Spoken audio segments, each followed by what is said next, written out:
I'll be your one-up girl. All right, maybe I'll do this one last segment for you guys because people have been begging for it for a while. It's Femboys and Masculinity, a discussion. It's only 5 minutes. You guys have been asking for a while. A short segment, so since it's a 5-minute video, it'll only take us 15 minutes to go through. All right. So let's do this, okay? Gentlemen and gentlewomen, let's act like mature adults here, yeah? Coffee, you're such a sussy baka. If you're a subscriber of this channel, or you're just a random, which you should be subscribed, then you're probably familiar with what a femboy is. If not, I won't go on a tangent explaining them, but It's not bad. Femboy's not bad. That's all I gotta say. will at least show you this video. I will recommend it. Yeah, click on that. Yeah, there's your recommendation. Alright, it's gone now. You took too long. If I click on it, it's just gonna pause the video. You wear this, right? Yeah. See? Okay. There's your recommendation. Alright, it's gone now. You took too long. There's been a rapid growth of them appearing over the past few years, even more so during this quarantine, I feel. Probably, yeah. Now, whether you're a guy that's attracted to these femboys, whether you like to admit it or not, or you're a guy that's just not big on the idea of femboys at all. Hey, that girl's fine as hell. Thank you. The question still lingers for both sides. Where did they come from? I mean, listen, I've looked at it on the internet before. I've looked at it on the hub before. I'm not gonna lie.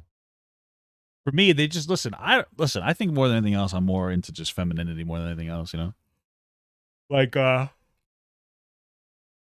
could do a dude, but they gotta be super feminine. I got high standards. They gotta be like very feminine, bro. It's to a point where like unrealistic. So I could look at that kind of stuff, you know? Whatever, man. It's all good. I don't care. Now, although I may not know the first male to wear a skirt and thigh highs and start talking like a girl, I could entertain the thought of why they're more common nowadays. But first, I think we need to talk about cross-dressing in cartoons. Also, I mean, I don't know, bro. Probably because some guys want to do it and they get shamed out of doing it growing up. So, that's really all it is. I mean, personally, I wouldn't want a son that dressed like this. I'm just being real with you. When they're a kid, they're like, I don't know why you dress that now. You know, that's bro. When you become an adult, you do what you want, but you ain't wearing a dress at like fucking 4 years old. I ain't like that shit, no. Also known as drag, as far back as the 1950s, there was often a peculiar phenomena of male characters depicted wearing women's clothing every now and again. Well, I think that comes from back in the day, women weren't allowed to be actors because they're worse actors than men. That's why they would call them actresses. They're like not very good, you know. So men would play women. Part of that's true. I think that they weren't allowed to play be actors or whatever. Because they were women, so like some sexist stuff. So this was usually used as a disguise or just a quick funny, until around the 90s, a little show called The Powerpuff Girls came about. You might be asking, what is the importance of the Powerpuff Girls in this video? Yeah. Well, in the context of this video, it had a character known as Him, who was portrayed as a male in somewhat feminine clothing.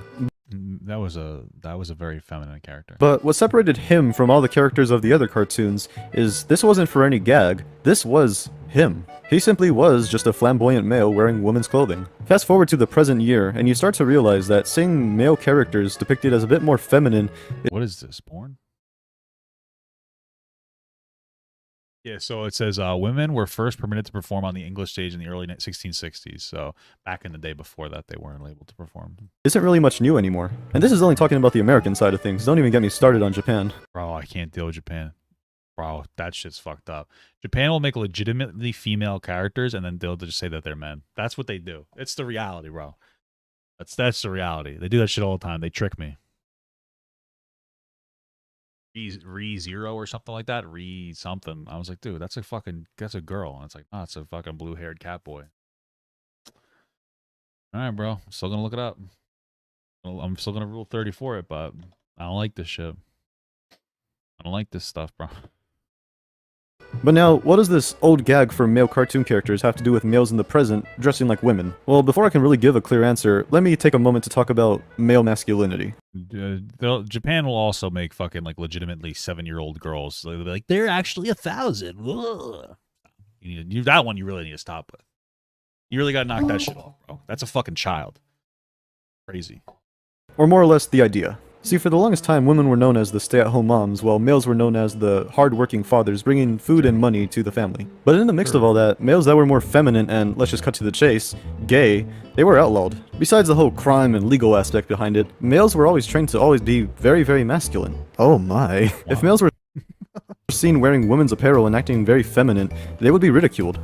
You know what's interesting is that I'm going to tie this into a little extra stuff. If they were doing that too, I believe that could be diagnosed as gender identity disorder.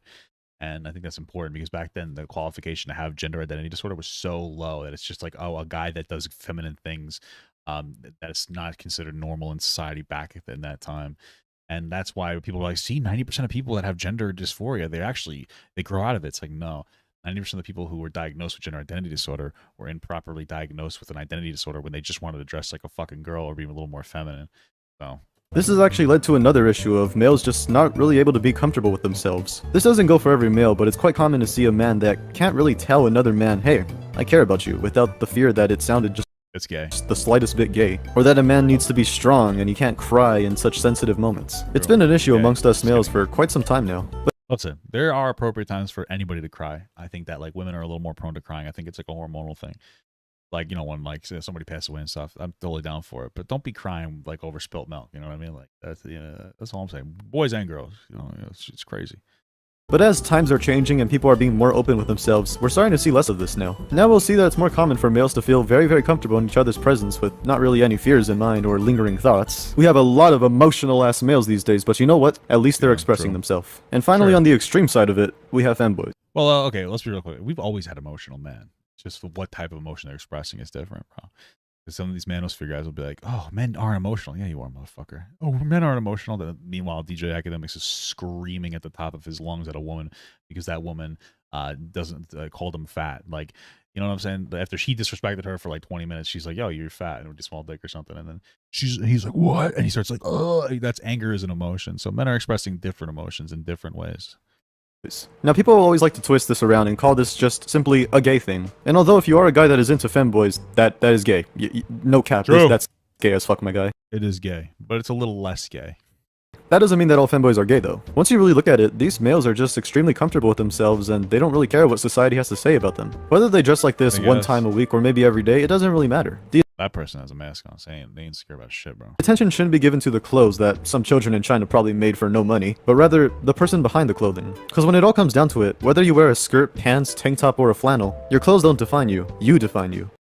You're like very clear here, because I can get on the board with like the idea of somebody confidently wearing rag and like that. I respect that, but when it comes to like clothes don't define you, 99% of the time your clothes define who the fuck you are for the most part. A little ironic that I'm saying that because I got a beard with like a trucker hat on, so that you'd think I'm your typical fucking like conservative, and I'm not. I'm more progressive than anything else. But most of the time, you look at somebody like, I know that motherfucking person. You know what I mean? It's true, bro. It's true. Okay. Very few, very masculine femboys, because it ain't just the clothing, brother. These femboys, look at these guys.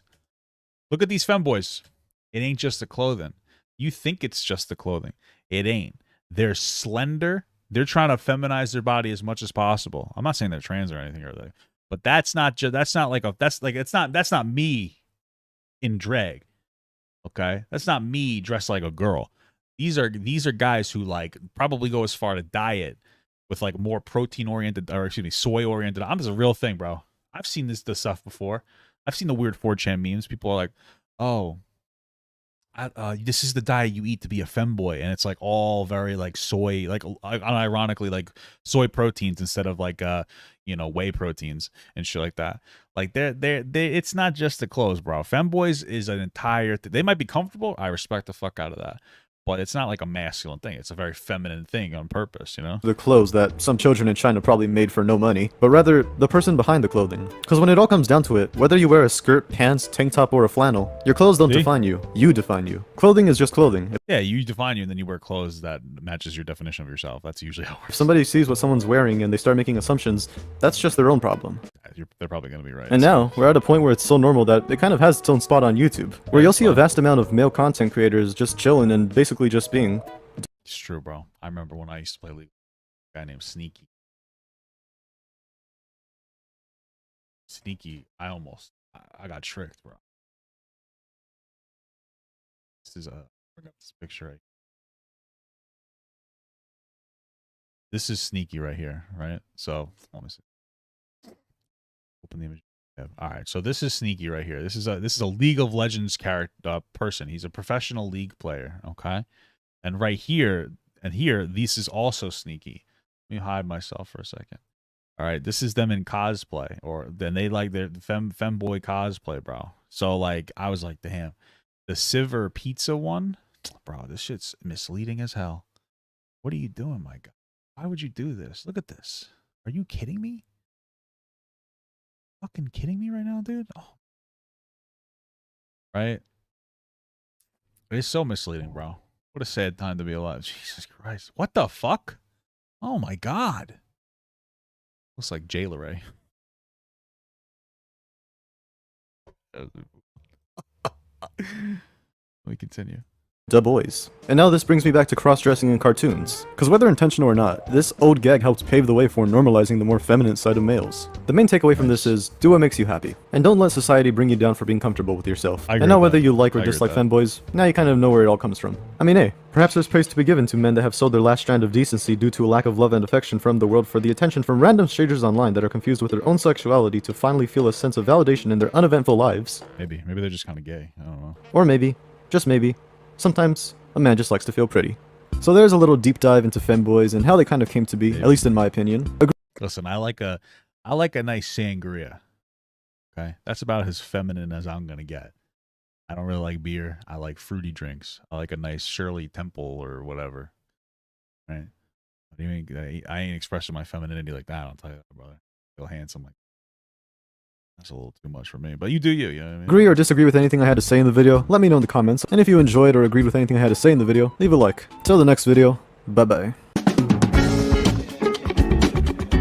Nice ending. Okay, that wasn't a bad video. Hey everyone, thank you so much for watching, and a special shout out to all my Patreon patrons, my YouTube members, and my Twitch subs. If you'd like to learn how you can contribute even more than you already are by simply watching the video, you can check the links down below, which will unlock a special feature depending on the platform that you subscribe to, such as Patreon here that will get your name right here on this wall. Thank you so much guys again for watching, and have a good one.